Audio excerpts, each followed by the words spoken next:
fluorescencia. Y aquí tenemos el Epidemiofitum plocosus, que es un hongo que prácticamente pertenece a los animales, en este caso a los perros. Y el ser humano se contagia pues, por entrar en contacto con estas mascotas. Cuando hablamos de las infecciones vísticas, vamos a ver que los resultados principales son la muerte celular, la proliferación celular y la infección latente. Hablamos de muerte celular y necrosis tisular, que es la causa más habitual de lesión causada por los virus. Y esto se debe a un efecto citopático directo del virus o también al resultado del reconocimiento del virus por el sistema inmunológico. Por ejemplo, el herpes y la varicela producen ampollas cutáneas, lesiones en la mucosa, donde va a haber pues muerte celular. El virus de la gripe, por ejemplo, va a producir lesiones en la mucosa respiratoria. El virus de la polio y de la rabia, recordamos, van a matar neuronas. El virus de la fiebre amarilla y de la hepatitis B, por ejemplo, van a matar directamente a los hepatocitos. Tenemos ahí el herpes labial, como ya dijimos, causado por el herpes virus tipo 1. Y aquí tenemos ya el herpes zóster, ¿no? Estas lesiones ampulosas se van a presentar principalmente en pacientes inmunocomprometidos o inmunodeprimidos, ¿no? Por ejemplo, pacientes con SIDA, pacientes que van recibiendo tratamiento por quimioterapia. Cuando tenemos la proliferación celular, en este caso, los virus se acoplan a las células, por ejemplo, el papilomavirus, a las células epiteliales, y van a causar de que estas células empiecen a dividirse más rápidamente. Y van a causar, recordamos el papilomavirus humano, verrugas víricas, y en algunos otros casos puede llegar inclusive a producir tumores malignos, como por ejemplo cáncer de cuello uterino. En este caso, el PDH va a inactivar el producto del CEP53, que recordamos normalmente impide la proliferación o división celular. Tenemos aquí el virus del papiloma que va a causar pues, la verruga común. Y aquí el condiloma acuminado, en este caso en el cuello uterino. Y cuando hablamos de la infección latente, vamos a ver que varias enfermedades por virus se integran al genoma y van a quedar prácticamente en hibernación. Y más tarde van a reactivarse y van a provocar episodios de necrosis celular. Por ejemplo, el virus del herpes zóster puede permanecer latente en los ganglios de las raíces dorsales y luego va a descender hacia la piel, donde va a provocar una reacción inflamatoria, en todo caso un exantema ampuloso como el que hemos visto en las láminas anteriores. Igual, el herpes simple permanece latente en las células epiteliales y luego cuando hay una alteración en el sistema inmunológico se activa y va a causar lesiones tanto en los labios como en la vía genital. En todo caso, algunos virus van a introducirse en las células o de repente en los linfocitos o leucocitos y van a producir pues una infección latente y persistente, ¿no? Algunos se van a seguir replicando y de esta manera evaden la respuesta inflamatoria. Por ejemplo, el virus del VIH se puede seguir dividiendo, entonces los individuos son asintomáticos, pero pueden ser contagiosos, ¿no? El virus de la hepatitis B, por ejemplo, permanece como infección latente en las células hepáticas, en los hepatocitos, y con el tiempo, como vimos, puede desencadenar el cáncer de hígado, el hepatocarcinoma. Vemos justamente aquí un esquema del virus del VIH con el centro del virus y las características de su cápsula.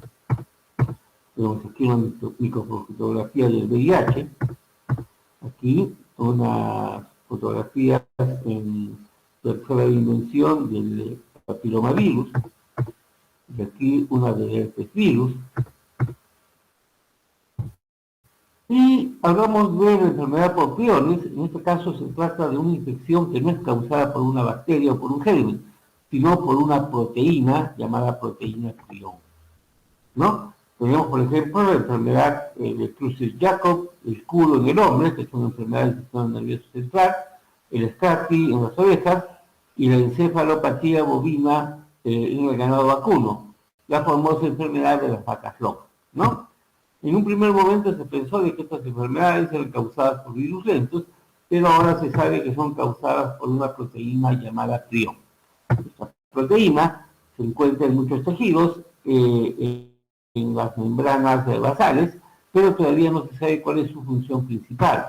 El hecho es de que van a sufrir un cambio estructural y se convierten en infecciosas, ¿no? Que, como lo voy a repetir, van a causar principalmente infección en el sistema nervioso central. Cuando hablamos de los parásitos, mencionamos a los protozoarios y a los helmintos. Recordamos que los protozoarios o protozoos son organismos eucariotas unicelulares, mientras que los helmintos son gusanos multicelulares y se dividen en gusanos redondos, hablamos de los nemátodos, los céstodos, que son las tenias, y las duelas, que son los llamados rematos. Entonces, los protozoarios son responsables de un gran número de enfermedades, principalmente en los países del tercer mundo, los países pobres, lo cual se considera como un índice negativo del desarrollo. En cambio, en los países desarrollados, estas infecciones van a ser causadas principalmente en pacientes o enfermos inmunosuprimidos. Los protozoos son patógenos móviles, lo cual aumenta su capacidad de invasión y en algunos casos su ciclo de vida todavía no está bien entendido. Según su localización, didácticamente los dividiremos en interluminales, intravasculares e intercelulares. Cuando hablamos de los protozoos interluminales, mencionamos a la enfermedad histolítica, a la Yerlia gambia, por ejemplo, que solamente se van a unir a las células con las que contactan, en este caso el tracto digestivo, ¿no? Y tienen una escasa actividad citopática, o sea, una escasa capacidad de destrucción, simplemente van a competir con los nutrientes. Tenemos los protozoos intravasculares, hablamos del Plasmodium, por ejemplo, que tienen múltiples mecanismos de infección. Cuando hablamos de los protozoos intracelulares, tenemos el Trypanosoma cruzi, la leishmaniasis, la toxoplasmosis. Y en el hombre, recordamos que algunos helmintos son endoparásitos de gran tamaño y su ciclo celular generalmente lo llevan en el medio ambiente, antes de poder infectar al hombre, donde vamos a contaminarnos con sus huevos o sus larvas, ¿no? Y en todo caso, un mismo gusano puede habitar en el intestino o en otros tejidos. Con fines didácticos, entonces, diremos que las helmintiasis pueden ser intestinales y tisulares. Entre las intestinales mencionamos, por ejemplo, al Dipirobotulatum, que compite con la absorción de nutrientes esenciales, principalmente la vitamina B12. Pueden causar también obstrucción intestinal o perforación, como en el caso del Ascaris lumbricoides, que se puede introducir en el apéndice cal o en la vesícula biliar y causar, pues, perforación. Algunos que son hematófagos, por ejemplo, en el caso del americanus, que va a succionar sangre, y otros que van a producir una mala absorción intestinal porque compiten con la absorción de los nutrientes. Tenemos el Strongyloides stercoralis. Y todos van a causar una reacción de hipersensibilidad, principalmente de tipo 2 y 3. Los helmintos tisulares son patógenos que por su capacidad pueden producir también reacciones de hipersensibilidad. Por ejemplo, la filariasis o la esquistosomiasis pueden producir inclusive una glomerulonefritis relacionada en pacientes inmunodeprimidos o por inmunocomplejos. Y en todos los casos vamos a encontrar una reacción eosinofílica, principalmente alrededor del tejido infectado, o también elevación de los eosinófilos en las cuentas, en los exámenes sanguíneos. En todo caso, los helmintos son numerosos y son pocos los que van a causar pues infección, ¿no? En todo caso, lo podemos identificar a través de el gusano adulto, sus huevos o sus larvas. Recordamos, tenemos aquí un huevo de Ascaris lumbricoides. Aquí tenemos una larva rhabditoide en el interior del huevo. Y aquí un gusano adulto, que lo podemos encontrar de repente en la seta. Entonces, la parasitosis intestinal en el Perú tiene una alta prevalencia y constituye un problema de salud pública. Y está dentro de las 10 principales causas de muerte. Se encuentra por las enfermedades intestinales infecciosas causadas por parásitos. Se menciona que de cada 3 peruanos, uno o más porta más parásitos, uno de cada 3 peruanos porta uno o más parásitos en su intestino. Y la curva de distribución en nuestros medios geográficos, tenemos que los helmintos predominan en la selva, mientras que los protozoarios predominan en la costa. Y en la sierra, prácticamente tenemos helmintos y protozoarios. Hace poco se hizo un estudio acá en Tacna y encontramos que los parásitos que están en nuestro medio son la Giardia lamblia, el Enterovirus vermicularis, la hidaquidosis, la fasciola hepática y el Entamoeba coli. Recordamos que la Giardia lamblia es un protozoo que va a producir principalmente un cuadro diarreico en pacientes jóvenes y también en ancianos.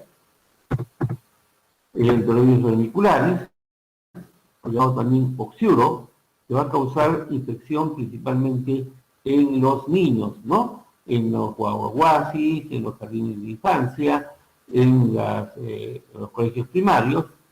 Y recordamos que la hembra en la noche va a descender hasta el ano y va a colocar sus huevos en el borde anal, donde podemos hacer el examen de la cinta Scotch o de Graham y descubrir pues los huevos. La hidaquidosis, en este caso, es frecuente sobre todo en la sierra, donde acostumbran darle de comer a los perros las vísceras de los animales que sacrifican, tanto de las ovejas como también del ganado vacuno. Y ahí está pues el quiste hidalquídico y los perros van a consumir estos órganos infectados y entonces el perro es el huésped definitivo que va a colocar los huevos que nosotros los vamos a consumir y entonces el ser humano pasa a ser también un huésped intermedio. Igual la fasciola hepática, cuando consumimos verduras de bajo tallo, sobre todo las que están cerca de los abrevaderos de los animales, sobre todo, por ejemplo, el berro, que está cerca de los abrevaderos de las vacas, y entonces vamos a consumir ahí las cercarias, y entonces van a crecer en la vía hepática, y se va a producir pues la fasciola hepática, que va a causar colestasis. Y la Entamoeba coli, que se creyó que era un protozoario no patógeno, pero se ha visto que en pacientes que tienen mucho estrés van a presentar una urticaria, enrojecimiento de la piel, prurito, y cuando se les ha hecho un examen de heces, hemos encontrado por presencia de la Entamoeba coli.